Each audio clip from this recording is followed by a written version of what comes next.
Ketika menikah dengan istri Bapak, itu berarti sudah tahu, posisinya sudah tahu kalau Bapak itu adalah anggota dari JI begitu. Itu yang teman-teman ketangkap di Semarang, ada yang tahu rumah antum enggak? Ya tahu, om kita satu kota Pak. Ya sudah, berarti kan antum harus geser dulu, karena kan kita harus menyelamatkan aset dalam hal ini, data-data yang udah suruh masuk aja tamunya. Saya keluar dari kamar itu, loh kok ada Pak RT.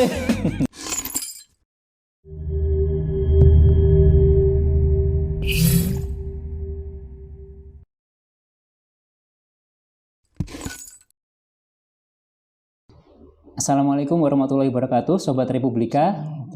Kembali bersama saya Fernan Rahadi di podcast Interaksi. Pada topik kali ini kita akan membahas tentang perjalanan seorang narapidana terorisme, bagaimana dia berintegrasi kembali ke dalam masyarakat. Sudah bersama saya kali ini mantan Sekretaris Jamaah Islamiyah, Pak Hadi Maskur. Apa kabar Pak Hadi? Alhamdulillah baik Pak Fernan. Sehat? Alhamdulillah sehat.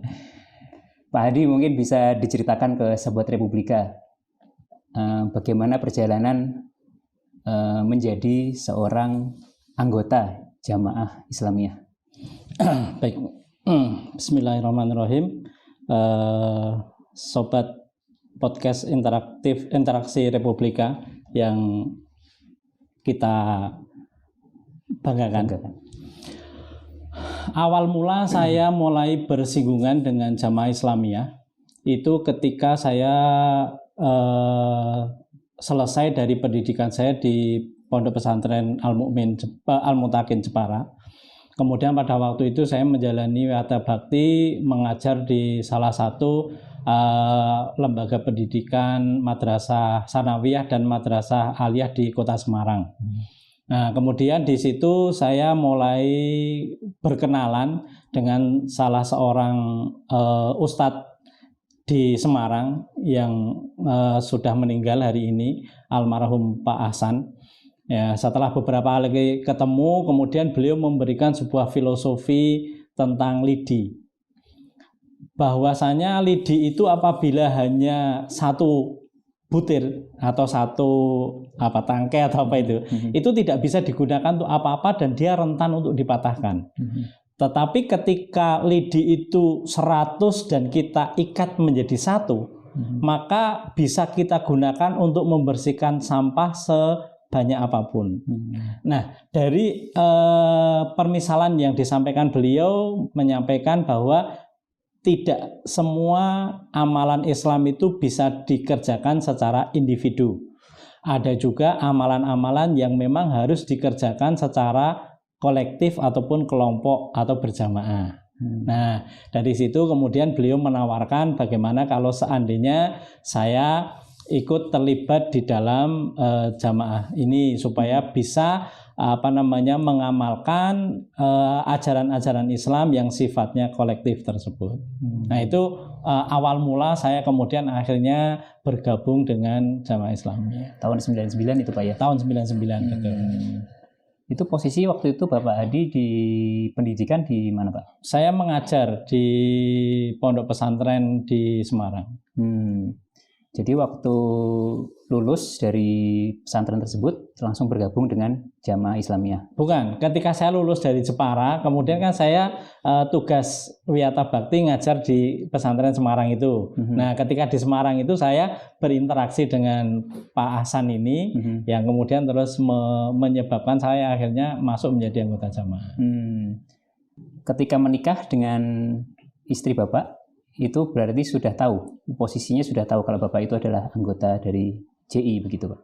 Untuk istri kemungkinan tidak tahu, meskipun istri merupakan produk yang sama dari orang-orang di jamaah ini, tetapi untuk Jamaah Islamiyah memang tidak pernah membina para wanita ataupun kader-kader perempuannya sampai kepada tataran baiat. yang itu menyebabkan seorang itu legal menjadi anggota. Sehingga untuk para wanita-wanita muda ini mereka hanya dididik saja, dididik menjadi seorang muslimah yang baik, kan seperti itu tanpa ada ikatan bahwa dia menjadi anggota jamaah.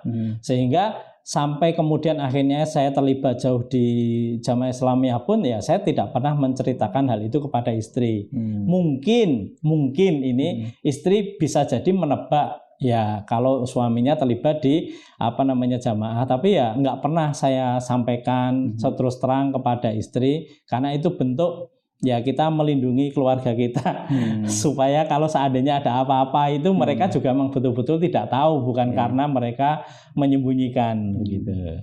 Pak, ini mungkin penting buat Sobat Republika tahu karena ini mungkin fenomena ya atau peristiwa yang mungkin tidak banyak diketahui oleh banyak orang begitu. Bagaimana sih sebagai kepala keluarga membesarkan anak-anak dan kemudian menjadi seorang suami bagi seorang anggota JI itu seperti apa sih gambarannya Pak? Mungkin bisa. Ya.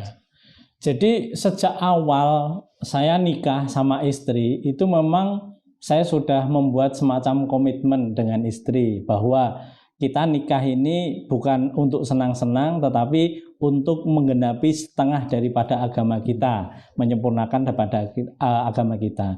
Kita nikah ini untuk beribadah kepada Allah Subhanahu wa taala.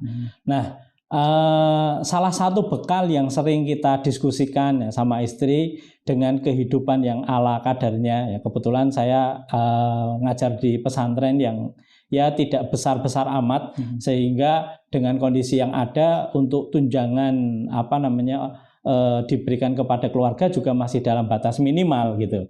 Sehingga ya saya lebih menekankan kepada istri untuk memiliki sifat qanaah, menerima apa yang memang kita miliki. Ya, itu selama beberapa tahun ya ketika kita di pesantren sampai akhirnya kita keluar dari pesantren pulang ke rumah, saya mulai agak aktif terlibat di kegiatan jamaah ini.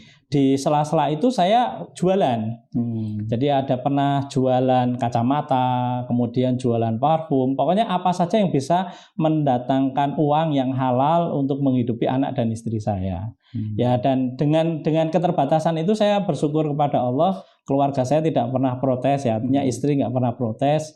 Kalaupun anak-anak memiliki sebuah keinginan apa begitu ya paling saya hanya bisa menenangkan mereka ya insya Allah nanti akan kita penuhi tapi tidak sekarang.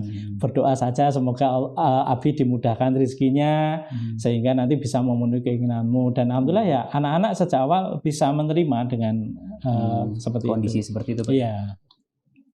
Kemudian katanya sempat pergi dari rumah selama 7 bulan Pak. Mungkin bisa diceritakan latar belakang bisa kemudian lari dari maksudnya pergi dari rumah selama 7 bulan itu Pak. Iya. Jadi pada waktu itu ada teman-teman anggota Jamaah Islamiyah dari Semarang yang ketangkap. Nah, kemudian dari teman-teman Semarang ini kan mayoritas mereka tahu domisili saya, karena saya juga sering berbaur dengan mereka. Nah, di satu sisi pada waktu itu posisi saya adalah sebagai sekretarisnya Pak Para yang menyimpan semua database administratif di Jamaah Islamiyah ini. Pak Para itu adalah Pak Para ini merupakan amir jamaah yang sejak tahun 2008 sampai beliau ditangkap 2019. Nah, pada waktu ada berita penangkapan teman-teman Semarang, Pak Para langsung menghubungi saya. Itu yang teman-teman ketangkap di Semarang ada yang tahu rumah antum enggak? Ya tahu, kita satu kota Pak. Ya sudah, berarti kan antum harus geser dulu karena kan kita harus menyelamatkan aset, dalam hal ini data-data yang saya bawa kan gitu. Ya sudah, sebagai bentuk saya sebagai seorang anggota diperintah oleh pimpinan ya saat itu juga malam itu juga saya berangkat tanpa sempat izin atau pamit kepada ibu ya, karena memang agak mendadak ya. Jadi kita kan berpacu dengan waktu gitu. Ibaratnya mungkin kekhawatiran pada waktu itu kalau teman yang diambil ini kemudian dikeler ke rumah saya kan seperti itu kekhawatirannya begitu. Itu tahun 2015 sekitar 2015 ya. 2014-2015. Nah, itu selama 7 bulan saya berpindah-pindah tempat ya. Kemana saja itu Pak? Boleh tahu? Pernah di Bekasi 1 bulan, kemudian di Salatiga 1 bulan, di Purwodadi, di Grobogan Purwodadi itu 2 bulan, di Batang, Kabupaten Batang itu 3 bulan, di Kabupaten Demak 1 bulan. Ya. Nah, kemudian ketika di Kabupaten Demak itu saya mendengar informasi dari istri kalau ibu sakit. Nah, kemudian sudah awalnya saya masih bersikukuh, ya sakit dibawa ke rumah sakit. Maksudnya istri yang saya minta untuk menghandle. Tapi kemudian itu menyampaikan, Mbah nggak mau saya bawa ke rumah sakit, maunya sama Abi. Nah, disitulah kemudian idealisme yang selama ini saya bangun. Artinya saya sampai meninggalkan ibu saya, meninggalkan istri dan anak saya karena mengikuti idealisme saya yang mementingkan daripada perjuangan ini. Nah, ketika melihat realita bahwa ibu sakit dan saya adalah anak satu-satunya, tidak ada lagi yang bisa saya mintai tolong. Ya mungkin minta tolong tetangga bisa, tapi kan beda dengan apabila anaknya yang mengurus kan begitu. Di situ kemudian saya mencoba untuk komunikasi dengan penanggung jawab saya nyampaikan kalau ibu sakit, saya minta izin untuk pulang. Kemudian setelah disampaikan kepada yang bertanggung jawab di atasnya, saya mendapat jawaban kalau tetap tidak boleh pulang. Nanti ibu biar ada yang ngurus, biasanya begitu. Itu sudah jalan sekitar berapa bulan? Sembunyi sekitar berapa bulan? 7 bulan itu. Oh, pas 7 bulan. Iya, pas 7 bulan itu. Nah, kemudian saya bilang, ya mungkin untuk saya bukan meremehkan teman-teman, tapi untuk ibu saya itu ya nggak semudah itu bisa kalian bawa ke rumah sakit. Orang istri saya aja nggak bisa begitu. Maka apapun yang terjadi saya harus pulang gitu. Ya sejak saat itu kemudian saya di nonaktifkan ya karena melanggar daripada aturan yang ada. Jadi sebagai seorang yang statusnya dia DPO atau pelarian kan tidak boleh pulang ke rumah. Ya, cuman karena saya nekat pulang sehingga saat itu saya dinonaktifkan dari pergerakan.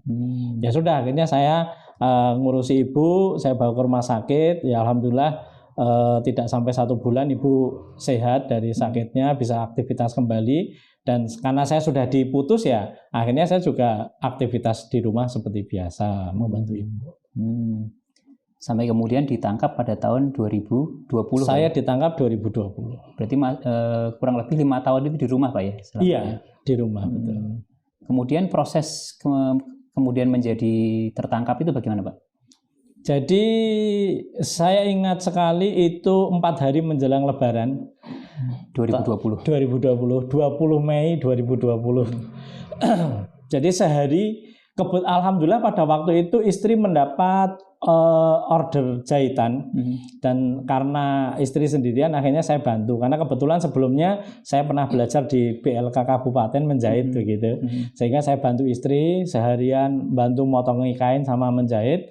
Kemudian setelah sholat taraweh karena kebetulan masih pandemi sehingga kita tarawehnya di rumah kan di musola pada waktu itu kan tidak boleh digunakan ya.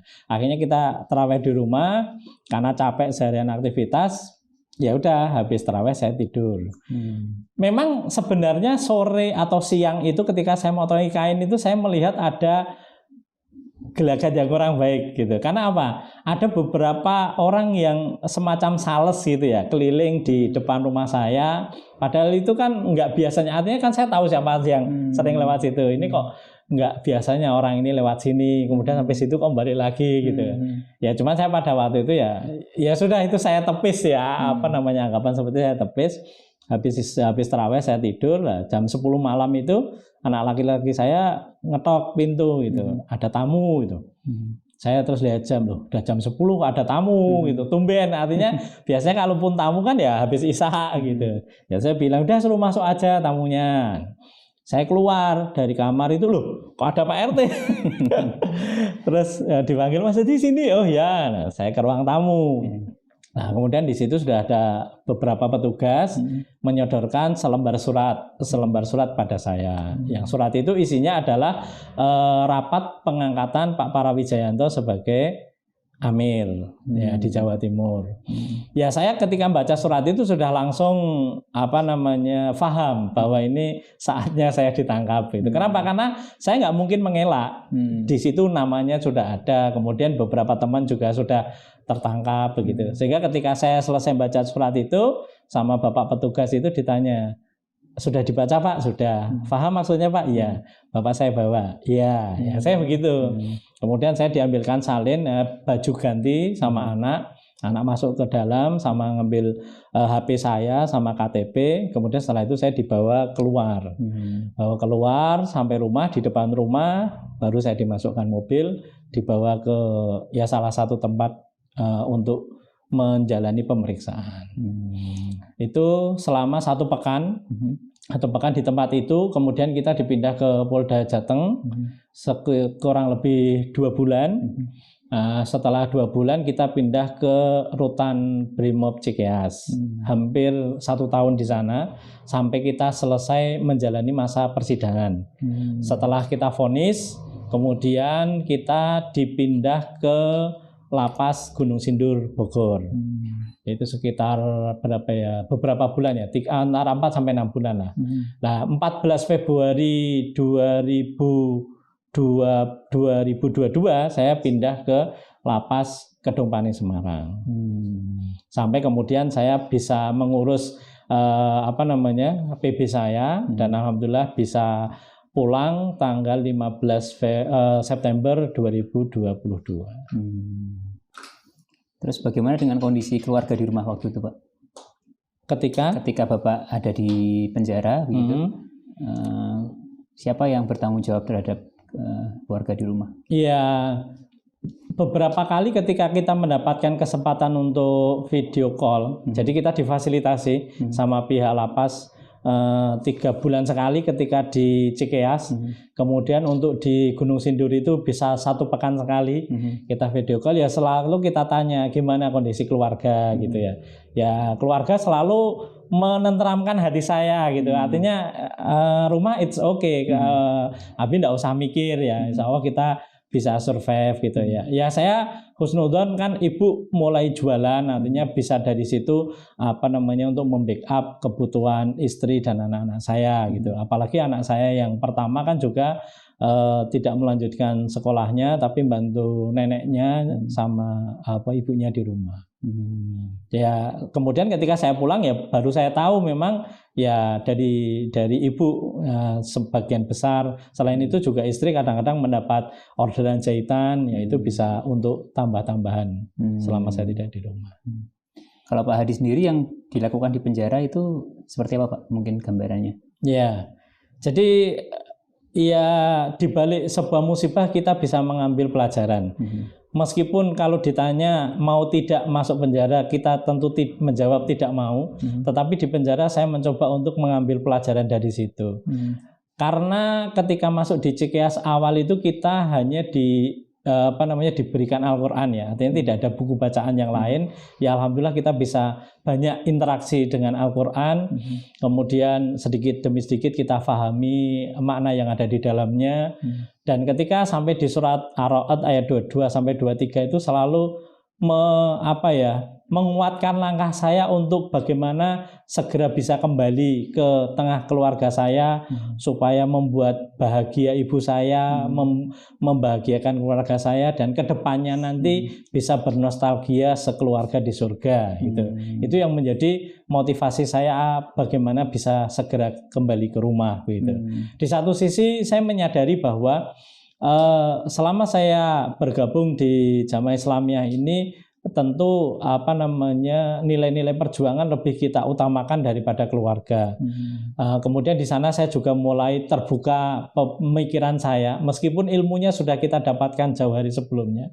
Tetapi pada waktu di penjara saya mulai memantapkan diri saya bahwa Allah Subhanahu wa Ta'ala memiliki 8 pintu surga.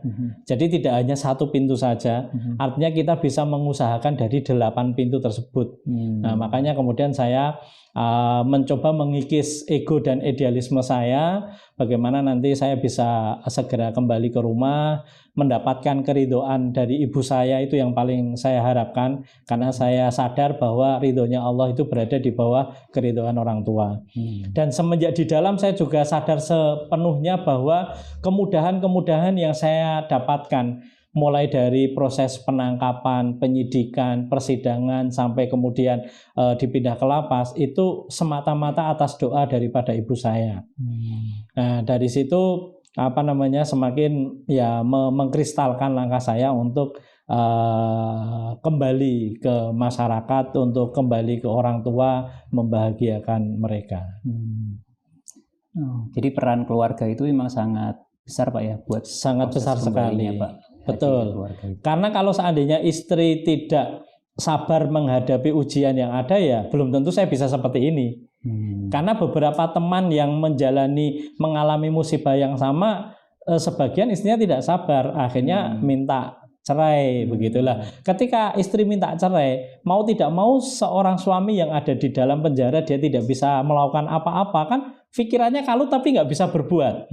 Nah, sebagian ada yang sampai menyerang kepada kesehatannya dan lain sebagainya. Ya, saya bersyukur alhamdulillah, meskipun dalam kondisi keterbatasan, istri dan anak-anak saya bisa melewati itu semua, dan mereka pun mensupport ketika saya menyampaikan saya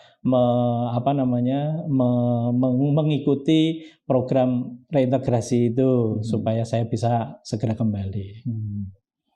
Kemudian proses reintegrasi terhadap masyarakat sendiri gimana Pak? Pasti ada pandangan-pandangan miring terhadap mantan terpidana terorisme itu Pak ya? Ya. Apakah itu susah atau seperti apa Pak? Satu hal yang sebenarnya menakutkan ketika saya bebas, itu terus terang adalah penerimaan dari masyarakat. Kalau keluarga saya yakin it's okay ya, mereka selalu mendambakan saya pulang. Cuman saya tidak bisa membayangkan bagaimana nanti masyarakat mensikapi ketika saya pulang. Ya, saya husnudzon kepada Allah bahwa sebelum saya ditangkap, saya berusaha untuk menjadi seorang pribadi muslim yang baik, artinya ya dengan tetangga, dengan saudara, dengan kawan, itu saya berusaha untuk berbuat baik, tidak menyakiti mereka, tidak membuat masalah dengan mereka, begitu. Ya, dari situ saya punya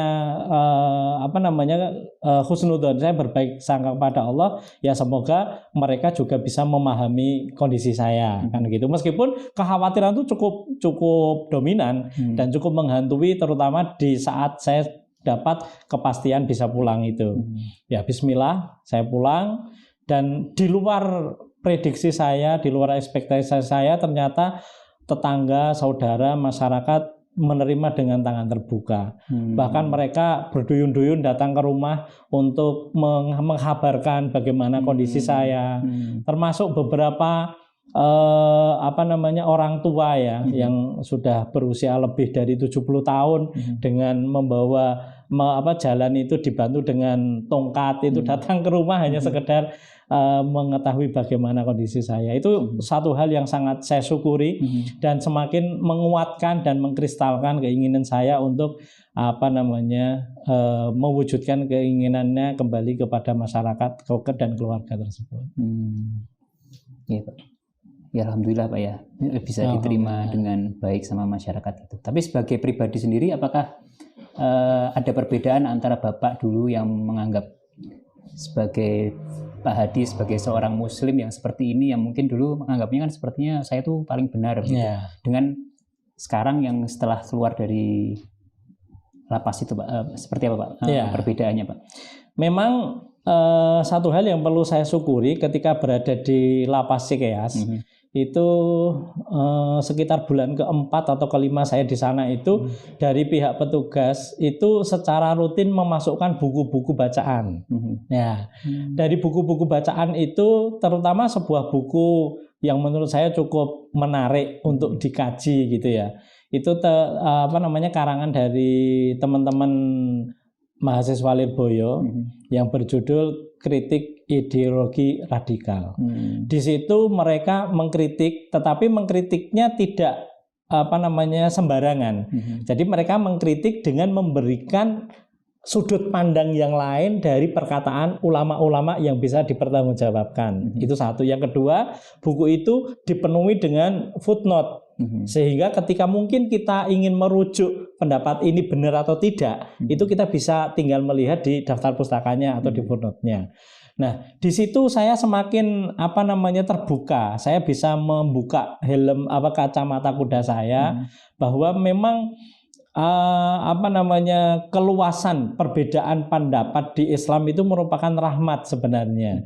Dan kalau kita bisa memahami sudut pandang orang lain, meskipun bisa jadi kita tidak sepakat, tetapi ketika kita memahami, di situ nanti akan muncul sebuah toleran. Sehingga kita bisa bersama-sama menjalankan sesuatu hal yang berbeda, tetapi kita tidak saling mengecam, tidak saling menyalahkan. Meskipun saya latar belakangnya itu lahir dari keluarga Nahdliyin ya. Nah, kemudian ketika saya mulai berhubungan dengan teman-teman yang kemudian sampai akhirnya saya masuk menjadi anggota jamaah, memang sempat pada waktu itu meskipun secara ilmu saya mengetahui, tapi saya semacam menutup mata gitu terhadap ya itu nggak benar ya. Meskipun saya nggak pernah mengucapkan di lisan ya, tapi paling dalam sikap kan seperti itu. Nah, itu yang saya rasakan perbedaan yang cukup signifikan ketika saya kembali ke masyarakat. Jadi saya memahami sudut pandang yang berbagai macam hal itu, sehingga menimbulkan diri saya bisa mencoba untuk toleran terhadap apa yang dikerjakan selama itu masih ada koridor yang diperbolehkan. Mereka melakukan itu, mereka punya dalilnya, punya pijakannya, ya monggo. Bisa jadi saya nggak sepakat, saya nggak melakukan, tapi saya tidak mengecam akan hal itu. Seperti itu. Ini pemerintah kan punya program deradikalisasi Pak ya, Betul. yang dilakukan oleh BNPT. Itu kalau menurut Pak Hadi apakah sudah cukup atau seharusnya ada yang bisa dilakukan secara lebih lagi oleh pemerintah? Oke, terima kasih. Ini asumsi saya pribadi ya. Artinya tidak mewakili dari siapapun ya. Ketika saya berada di lapas Gunung Sindur, sebenarnya saya senang dalam artian teman-teman BNPT itu secara aktif mereka datang ke Gunung Sindur untuk dalam tanda kutip membina kami-kami yang ada di lapas itu. Cuman pada waktu itu kan dibuat perangkatan gitu ya. Perangkatan ikrarnya itu. Lah setelah ikrar kemudian mereka ada pembinaan. Nah, saya juga berasumsi nanti setelah selesai ikrar angkatan saya 34 orang nanti akan ada kelas pembinaan secara intensif gitu. Satu pekan itu 2 kali. Qadarullah setelah kita ikrar 1-2 bulan kita tunggu kok nggak ada acara seperti itu gitu. Nah, sempat kita ketika ketemu dengan salah satu petugas yang datang ya kan, kita biasa ngobrol begitu. Oh, untuk angkatan Pak Hadi nanti masih menunggu kan gitu. Dan belum sempat acara itu diadakan, saya sudah pindah ke Semarang. Ketika di Semarang satu kali pernah teman-teman BNPT datang untuk ya ngajak ngobrol, sharing begitu, pendataan dan lain sebagainya. Saya juga menyampaikan kepada mereka keirian saya terhadap teman-teman yang ada di Gunung Sindur. Lah mereka diperhatikan sedemikian rupa, kok kita yang di Semarang baru kali ini, saya sudah beberapa bulan di sini, jenengan datang. Kemudian kita juga nggak pernah ada pembinaan secara intensif, ini gimana? Gitu. Ya terus mereka mengatakan ya kan Pak, perlakuan di satu lapas dengan yang lainnya berbeda. Artinya kalau di Gunung Sindur memang difokuskan untuk menampung teman-teman ex-napiter ini dan biasanya ikrarnya dalam jumlah banyak begitu ya, sehingga dari BNPT mungkin lebih mudah atau bisa jadi ini merupakan pilot project kan begitu. Sedangkan untuk lapas-lapas yang lainnya kalau hanya ada 1, 2, 3 kan mungkin dari teman BNPT juga agak kesulitan ya kalau harus secara intens. Itu asumsi saya saja gitu. Jadi selama saya berada di lapas itu memang ya baru 1-2 kali dikunjungi oleh teman-teman BNPT. Ya menurut saya agak disayangkan gitu karena itu tadi kita butuh banyak sharing terutama. kalau seandainya ada pemikiran-pemikiran kita yang mungkin kurang pas, harapan kita selama di lapas lah merupakan lahan yang tepat untuk diskusi, sehingga ketika nanti kita keluar itu sudah tidak lagi kita membawa pikiran-pikiran yang mungkin menurut teman-teman BNPT itu bermasalah. Itu sempat saya utarakan kepada teman BNPT yang datang, Mbak, kebetulan cewek yang datang, kalau seandainya menurut jenengan sama teman-teman ada pikiran saya yang salah, tolong dikoreksi. Kita biasa diskusi. Kalau seandainya memang salah ya kita nggak akan mekengkeng gitu loh. Kita nggak akan mekengkeng. Salah, oke, ditunjukkan mana salahnya, kemudian solusinya apa, jalan keluarnya seperti apa. Yang kita inginkan seperti itu. Supaya ketika kita keluar nanti tidak lagi membawa pikiran-pikiran yang mungkin menurut Mbak dan kawan-kawan berbahaya, saya gitu. Tapi alhamdulillah sampai saya keluar belum pernah terjadi. Ya, jadi kalau saya boleh meminta ya, bagaimana nanti teman-teman BNPT bisa lebih mengintensifkan pembinaan, terutama teman-teman yang sudah di lapas. Tapi ini saya ada data yang cukup menarik nih Pak, data dari BNPT sendiri bahwa dari 1.290 ex-napiter yang sudah masuk ke penjara gitu, 8%-nya itu menjadi residivis gitu. Jadi setelah keluar masih melakukan aksi-aksinya begitu. Itu menurut pandangan Bapak Hadi gimana? Ya memang itu bukan merupakan suatu hal yang mustahil gitu. Kenapa? Karena ketika di lapas pun dari pihak teman-teman Densus ataupun BNPT, mereka juga tidak memaksa kepada napiter itu untuk ikrar. Ya kalau bahasanya itu kategorinya kan hijau sama merah kan begitu. Jadi ketika seseorang ini dia dalam kategori merah, dalam artian dia tidak mau ikrar, berarti sampai keluar kan dia masih terus dengan ideologi yang dia miliki, dan tidak menutup kemungkinan ketika keluar ya dia akan menyebarkan kembali ideologi itu begitu. Makanya ketika kita di lapas itu kita sering sharing sama teman-teman, itu kita pada waktu itu sampai kepada sebuah semacam kesepakatan gitu. Kita sudah sama-sama merasakan bagaimana dinginnya jeruji besi, jauh dari keluarga dan lain sebagainya. Apa kita tidak ngiman, kita tidak sayang kepada teman-teman yang masih di luar? Apa kita tidak mencoba berpikir bagaimana teman-teman itu kalau bisa mereka itu tidak harus melewati jalur hukum yang kemudian diselesaikan dengan penjara. Apa enggak kemudian ada solusi yang lain supaya mereka itu bisa memperbaiki dirinya, tetapi juga potensi yang mereka miliki itu bukan dihambat tetapi disalurkan kepada sesuatu yang mungkin tidak bertentangan dengan konstitusi kan seperti itu. Ya, mungkin seperti itu. Apakah sudah dicari jalan keluarnya Pak? Mungkin kalau yang masuk ke lapas itu kan mungkin secara legal formal ya, melalui persidangan terus menjalani masa hukuman. Tapi mungkin ada cara-cara lain di luar yang legal formal itu Pak? Ya sejauh yang kita ketahui dari media itu kan ada di Lampung itu sekitar 120 orang yang kemudian mereka melakukan ikrar di luar. Nah, mungkin ini merupakan satu prototipe gitu ya yang bisa di-cloning di tempat yang lain, tapi saya sendiri juga belum terlalu banyak mengetahui hal itu. Cuman ya ini merupakan sebuah angin segar lah. Artinya kalau seandainya betul itu bisa dilakukan di tempat yang lain, ya semoga nanti tidak semua aktivis yang sebelumnya berada di korporasi terlarang itu harus menyelesaikan urusannya di meja pengadilan. Itu pun apabila mereka dengan sadar mau merubah. Kan begitu kan, kita tidak punya kewenangan untuk memaksa kan.